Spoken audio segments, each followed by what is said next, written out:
problem, it's not your problem, and your problem, it's not my problem. Wow. Funny times. Funny country called Ghana. Wow.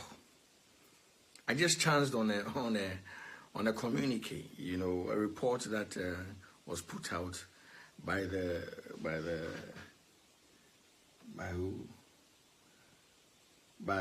Minister of Information, you know, Kojo Opon Nkrumah, you know, and obviously it's an official statement from the presidency, their position on Menzgold and the brouhaha or here, you know, or the happenings. It's very sad that we sit in this country and this present administration takes us for a ride.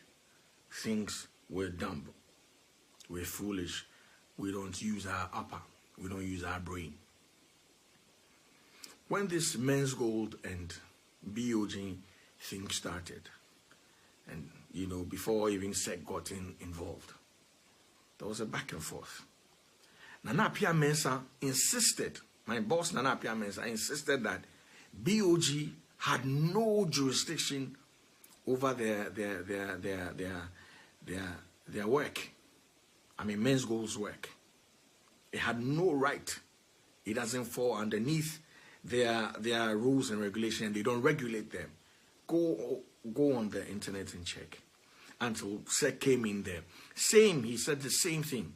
And that is why Nana Pia Mensah sent the matter to court and said that he was requesting that these two state institutions stay out of his business so he can deal with his customers.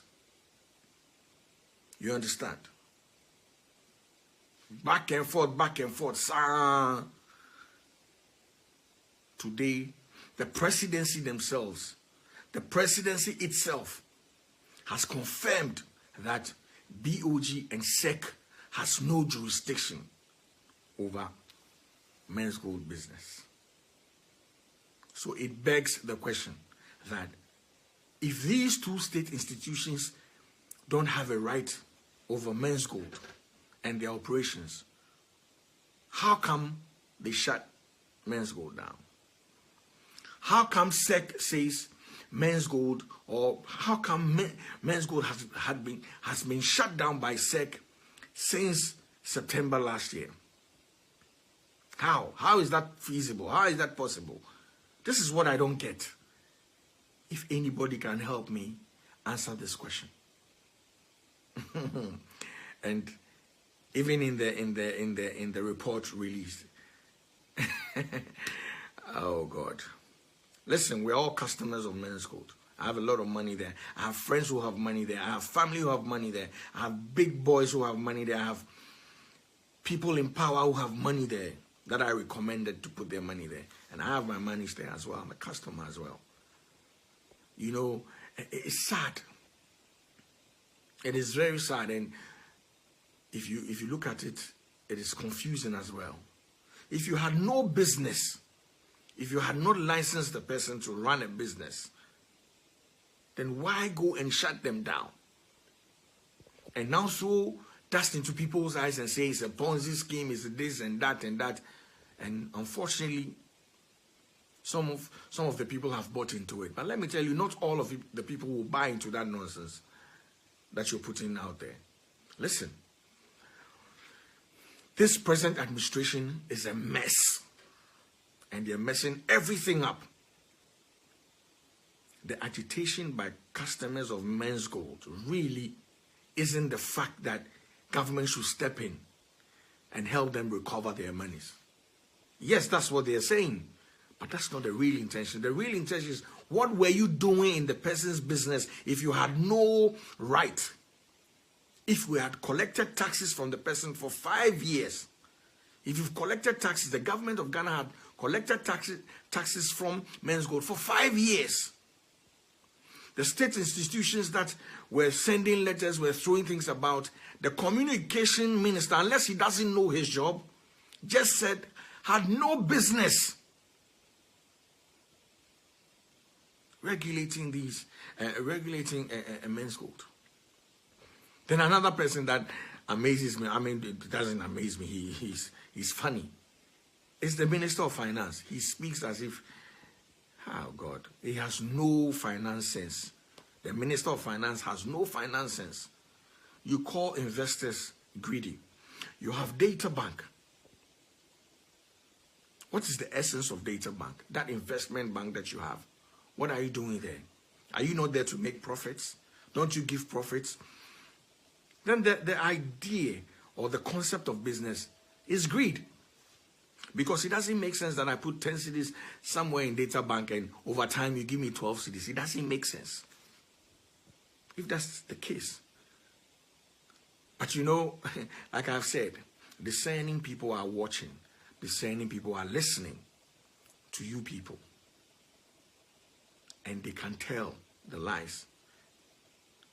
You understand? They can tell it. Unfortunately, you have power today. So go ahead and do all you want to do. Yeah? But there's time for everything. Trust me, there's time for everything. Wow. And then I mentioned, be strong. You see what is happening? Be strong. People have gone through worse. I'm telling you, bro. People have gone through worse. And no matter what, we stand by you. No matter what.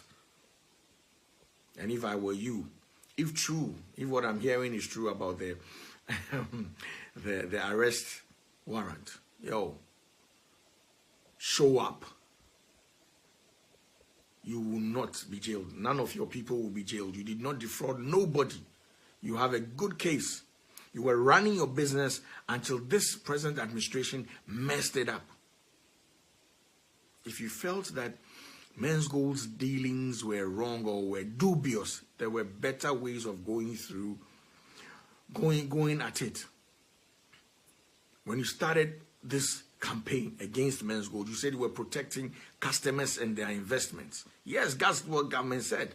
That's what government said. Today, what is happening to the customers? Us. What is happening to us? We are being called greedy. Where are our investments? You came in to mess things up, not to protect us. You've messed things up, and you've delayed our investments from coming to us. Wow. Yo, I think you guys did not read through the document you put out, because that's a clear case. And up here, read through that document. The presidency has just confirmed that they had no business. I mean, BOG and SEC, you are not licensed with them, so they had no business coming into your job. Mess with our damn. Sad country, like I said before. Sad country.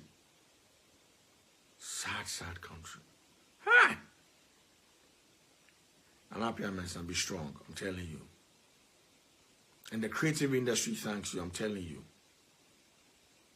Thank you for the contribution, the capital injection. Wherever you are today, we are praying with you. I'm telling you, trust me. All these shall pass and you will be the victor. I'm telling you. My problem, your problem, and your problem, my problem.